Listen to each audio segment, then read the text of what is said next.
And at the real root of it, I feel that if we have a better relationship with ourselves, we can have a better relationship with others. So that goes for referees, but it also goes for coaches, athletes, and parents. And that's something that I'm trying to implement right now, which is just tools for us all to have a better relationship with self, so that ultimately we can have a better relationship with others. And then the community, the culture of hockey, we can all grow together to achieve things that we've never achieved before. Yeah. And the work that you've been doing, people may have seen on social media the last couple of years or so, kind of reaching out to the hockey community. For those who don't know, you used to play here in the UK, so you're reaching out to your former kind of colleagues, teammates, anybody who's involved in ice hockey, to try and help them on that kind of journey and fix themselves from within. Yeah, you know, it all started from my journey. You know, I've been in this arena working for Sky Sports. I did one of the very first reports when it didn't have a roof here. I played in the old stadium, so you know, I've played hockey here. I've been on TV with hockey here. I've been involved in hockey, but at certain points along the line, I didn't have tools to be able to deal with the challenges that came up in my life, and I ended up picking unhealthy tools, and they brought me down a very, very slippery slope. The slope that, you know, ultimately, you know, I could feel death. You know, I was dying of alcoholism, and it was in that moment where I finally asked for help, and I went through the recovery process. That's the foundation of my life today. And several months sober, I was like, wow, I want to help. It was when I stopped playing hockey. That's when the challenges happened for me. I stopped playing hockey, straight into Sky Sports. I didn't have the tools, and that's when the real challenges happened. So I built Retribe really initially to help ex-hockey players deal with the loss of identity, the lack of purpose, the loneliness that happens when we stop playing the sport. And it's evolved into what it is today, which is really an accountability creator. I have a business partner who's probably one of the best sports psychologists in the UK. We've developed a program that enables people to find balance in their lives, and that's what we're giving the tools to this weekend to the referees, but then ongoing will be given to all stakeholders in hockey. So it was born out of pain, but the pain has become purpose. Yeah. And like you say, the journey you've been on has been spotted by Luke Tardif, for example, at the IHF, who've been able to deliver your message at the Women's World Championships in Seshka Budivica. And also the men's world, you've been at the coaching symposium, so you're able to get that message far and wide, which is kind of huge in this situation. Yeah, you know, the last year and a half, 2 years, I've really focused on help supporting hockey players, because you know, we strayed a little bit, but you know, I got a text message a couple of years ago after another one of our close hockey community passed away, and the text message was, Nick, another one. And then it's like something inside of me is just like, you know what, we can't stop that from happening. But we can do our best to give people the tools so that they can make different decisions in their lives that hopefully won't end in tragedy. And I bumped into the president of IHF, Luke Tardif, and in just this in China at the World Asian Games, and I told him about what we're doing. He gave me this quote. He was like, Nick, you're doing what we're not doing. And that really spurred me on to know that the work that we're doing is really, really important. I was asked to speak at the Women's Leadership Seminar in Český Budějovice at the Women's Worlds, and then to speak at the Coaches Symposium in Stockholm. And it was really just to present, you know, a lot of people with, I think what a lot of, it feels like the shift is happening anyway. A lot of people are curious about becoming self-aware. And that's the aim, and that's the game, and hopefully, yeah, we'll be able to just make the sport safer. And I've always believed that if we get to know ourselves better, we can unblock human performance, and then I think we can achieve anything. And back to this morning, putting yourself in a room full of referees and officials, how was that as an ex-player? I was nervous, but I started off by saying I'm sorry for all of the abuse that I ever gave officials, and it broke the ice quite nice. And honestly, the last few hours working with these folks, I'm so enthusiastic and excited about the future and what these guys are doing. They're doing amazing work to make themselves better and to do better on the ice. And that's how I ended this presentation, was let's do our best until we do better, and when we know better, let's do better.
Thank you for inviting us. It means a huge amount for me and my family to be here today. My wife Karen, Harry's mum, and James, Harry's brother. Really appreciate being invited. It means a huge amount that we've got an award in ice hockey that's named after Harry Currell. Harry loved playing ice hockey. It was his thing, his favourite thing to do. Played ice hockey as a child in Sheffield, and then when he got to 21 he got diagnosed with cancer, but that didn't stop him. So even though he couldn't play anymore, he thought I could referee, so he wasn't going to get stopped by cancer. So he started refereeing. Absolutely loved refereeing. I think he loved it even more than playing. So he then refereed for 3 years throughout all of his cancer treatment, and it never stopped him. He would turn up to games and have painkillers before he went on, and that period break he'd have a painkiller just to keep going and keep doing what he loved. So we just really wanted to say, thank you to ice hockey that's given him so much. Thank you to all of yourselves, the ice hockey referee community, that enabled him to do what he loved, and really helped keep him going over that next 3 years. So when Harry died, we raised a bit of money, and working with Colin and Caroline and others, we'll work out the best way to support ice hockey referees. We could have given it to cancer research or something like that, but we thought, what would Harry do? And Harry would have spent it on ice hockey. Harry actually would have spent it at puck stop over the road. That's where we would have spent the money. Apparently you can never have too much ice hockey kit, I think was his saying. But really appreciate it. Thank you very much. Harry loved ice hockey, loved being part of your community, and that's fantastic for us.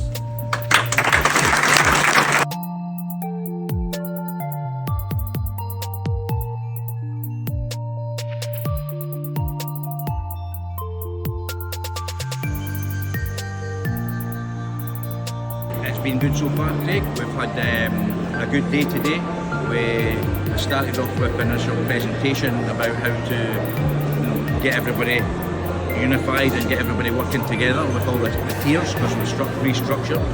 Then we had Nick Rothwell in doing a small presentation, and the theme for this year has been about officials knowing themselves, getting to know themselves, getting to feel their self-worth, and make sure help them become a better official, and that means a bit about knowing themselves and their capabilities and how we can push them to extend their capabilities. Yeah, and you mentioned Nick Rothwell's been here with us this morning, and throughout the day he's been dipping in the sessions.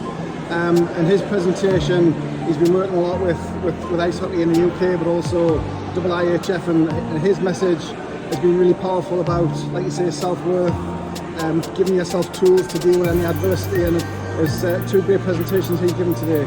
2 fantastic presentations, and he's helped input into that. I think it's something we need to touch on with the younger officials, because there is still a lot of conflict between coaching, players and officials. So it's trying to tap into that and make sure that we give the officials the best support, but also help them on their career path, because ultimately we're trying to get the age gap of the officiating programme down. So with doing that, we still have a lot of younger officials coming in, and it's like players, we need to nurture them, we need to help them, we need to assist them. So this has been great weekend, and as always, they're in amongst their peers, so they're getting to mingle with elite officials, with NIHL officials, and all these tiers above. So it certainly helps them and gives them more confidence. Yeah, and that's one of the things I think we said before. This weekend is great to get the whole refereeing community together, like you say, from the Elite League guys to those who've just come off their level 1 courses. They're all in the same room. We can share each other's experience. and kind of help each other develop. And like I say, a rising tide lifts all boats. So if you pull out your level ones, the whole programme is lifted. Definitely. I mean, it's something we want to do is elevate the programme right through. And you know, this is a safe place, like you've just said. You know, so some of these younger officials who may be, you know, a bit apprehensive about speaking out, you know, and they feel comfortable in this environment, and that's what we're trying to create, a comfortable environment with them, where there's no silly questions. You know, it's a learning tool for them for the weekend, and again, it's making sure that we give them all the tools to help them on their career path to become a better official. And this evening you've also kind of resurrected the awards, so celebrating performances throughout the year. So you've had awards for each of our tiers, and you've had 2 very special awards this year as well. Yes, definitely. I mean, pre-COVID we used to do all the awards, and we did the Hussain Award, and this one that we've just done, the Harry Currell, because Harry was a key member of the officiating programme, sadly passed, and I think it was a fitting touch. His family have started up a foundation to help young officials, and so it was a fitting touch that we've created these awards. The Harry one, his parents came down, which I think was a fantastic touch. I think it touched the whole room, you know, and I think going forward that's a great advert for, you know, young officials, and you know, the support and the network and the closeness of, you know, the officiating community. Yeah. And I say it wasn't specifically mentioned, but one of the things that we've also mentioned is how the UK kind of punches above its weight in tournaments. And you've got, for example, this year, just the very week, Philip was away with the World Para, which is the first World Para Championships, and we have a British official. So once again, punching our weight on a national stage. It's great, Craig. You know, it's a lot of stuff that goes on in the background, and we don't shout about it enough. You know, we have Philip away for the World Paras. We've got Barnaby Ward going away in September for championships for the Paras. We had Holly Neenan away there. We had 6 officials away to Hungary for the Hungarian Combine in association with the NHL. Holly was selected to go to the NHL Combine in Buffalo. You know, these are all fantastic opportunities for the fishing community in the UK. And like you said, yes, you know, we're well respected within the officiating community, and we do have good calibre officials, and we do punch above our weight when it comes to that. No, it's excellent to see, and as we're here in Nottingham, the season's beginning. You can see the Panthers are playing tonight. As the season goes on, if people are interested in the official side of things, reach out to IHUK Referees and you'll be able to help. Yep, reach out on the website www.ihukreferee.uk. There's a link there to register your interest. At the minute we have 166 wishing to participate in new courses. There will be 1 in Scotland, another 3 in England. So hopefully that brings us, you know, a whole new calibre of young officials wanting to take up and help the officiating programme drive forward.